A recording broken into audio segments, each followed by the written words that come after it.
नमस्कार, मैं प्रियंका और आप देख रहे हैं सबले बढ़िया। आइए नजर डालते हैं आज की मुख्य खबरों पर। बच्चों में डायरिया को रोकने और इसकी रोकथाम के लिए प्रदेश में 21 जून से 5 जुलाई तक गहन डायरिया नियंत्रण पखवाड़ा मनाया जाएगा। इस दौरान सभी स्वास्थ्य केंद्रों में ORS जिंक कॉर्नर की स्थापना के साथ ही लोगों को डायरिया के बारे में जागरूक करने के लिए कई गतिविधियां संचालित की जाएंगी। डायरिया 0 से 5 वर्ष तक के बच्चों की मृत्यु के मुख्य कारणों में से एक है। इसके शीघ्र उपचार से बाल मृत्यु दर में कमी लाई जा सकती है।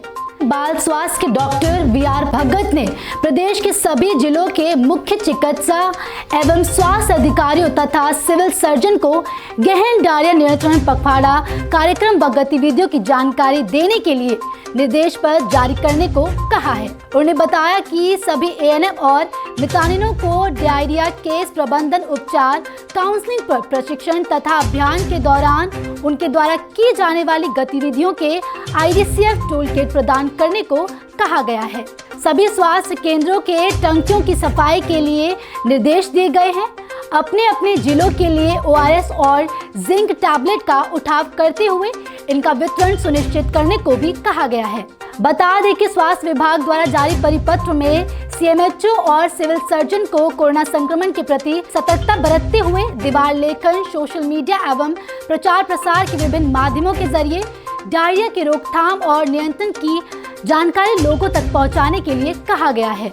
विभाग ने गहन डायरिया नियंत्रण पखवाड़ा के आयोजन में महिला एवं बाल विकास विभाग, पंचायत विभाग समेत विभिन्न विभागों के साथ काम कर रहे डेवलपमेंट पार्टनर्स का सहयोग लेने के निर्देश भी दिए गए हैं। साथ ही निजी अस्पताल व IAP और IMA की जैसी निजी एजेंसी को भी इसमें शामिल होने को कहा गया है। डॉक्टर भगत ने गहन डायरिया नियंत्रण पखवाड़ा में बताया कि घर, कुएं, जल स्रोतों की साफ सफाई तथा पानी को स्वच्छ रखने के लिए क्लोरीन टैबलेट का वितरण किया जाएगा।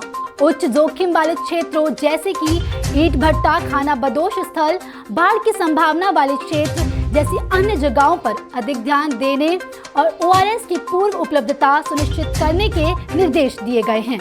आपको बता दें कि IDCF के दौरान मितानिनों द्वारा 6 माह से लेकर 5 वर्ष तक के बच्चों वाले घरों में ORS के पैकेट का वितरण किया जाएगा। इसके उपयोग के संबंध में सलाह प्रदान कर ORS घोल बनाने की विधि का प्रदर्शन भी किया जाएगा।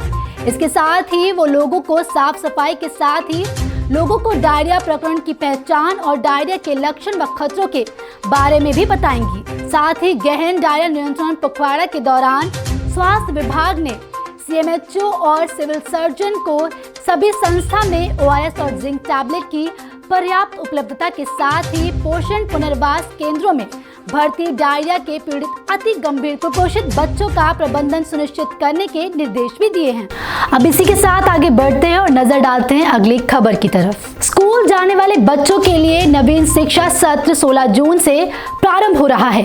शिक्षा मंत्री डॉक्टर प्रेमसाय सिंह टेकाम ने इस संबंध में सभी मंत्रियों, संसदीय सचिव, संसद विधायक, नगरीय निकाय और पंचायत प्रतिनिधियों को पत्र लिखा है और यह अपेक्षा की है कि कोई भी बच्चा शाला त्यागी और अप्रवेश ना रहे। इस संबंध में सभी जनप्रतिनिधि स्कूल में नियमित उपस्थिति के लिए विशेष प्रोत्साहन और मार्गदर्शन देंगे। बता दें कि उन्होंने पत्र में लिखा है कि हम सब मिलकर इस सत्र से स्कूली शिक्षा में अनुरूप परिवर्तन लाने में सफल होंगे। मंत्री डॉक्टर टेकाराम ने अपने पत्र में कहा कि ये सभी स्कूल हम सभी के हैं और हम सबको मिलकर ही इन स्कूलों को चलाना है। इस वर्ष हम उम्मीद करते हैं कि हमारे राज्य में अधिक से अधिक पालक अपने बच्चों को सरकारी स्कूल में भेजें और प्रवेश दिलवाएं। इसके लिए हम सबको अपने अपने क्षेत्रों में संचालित शालाओं पर लगातार नजर रखते हुए उसमें पढ़ाई की गुणवत्ता में सुधार के लिए आवश्यक प्रयास करने हैं। सभी को मालूम है कि विगत वर्षों में कोरोना के कारण बच्चों की पढ़ाई बहुत प्रभावित हुई है। इस वर्ष हम समय पर स्कूल खोल पा रहे हैं और आशा करते हैं कि पूर्व की भांति पूरे जोर शोर से स्कूल का संचालन होगा और हमारे बच्चे पढ़ने, लिखने, सीखने की शक्ति प्राप्त कर लेंगे। साथ ही मंत्री डॉक्टर टेकाम ने सभी जनप्रतिनिधि से प्रवेश उत्सव में अवश्य सहभागी बनने के लिए कहा है। साथ ही उन्होंने कहा कि अपनी सहभागिता देकर पालकों को शासकीय शालाओं में बेहतर और गुणवत्ता युक्त शिक्षा प्रदान करने के लिए उत्साहित करें। हमारे शिक्षकों ने मेहनत से शिक्षा संबंधी सामग्री तैयार की है जो उपयोगी सिद्ध होगी। अभी के लिए सिर्फ इतना ही, जल्द लौटेंगे दूसरी खबर के साथ। छत्तीसगढ़ से जुड़ी जानकारी देखने के लिए बने रहें सबले बढ़िया के साथ।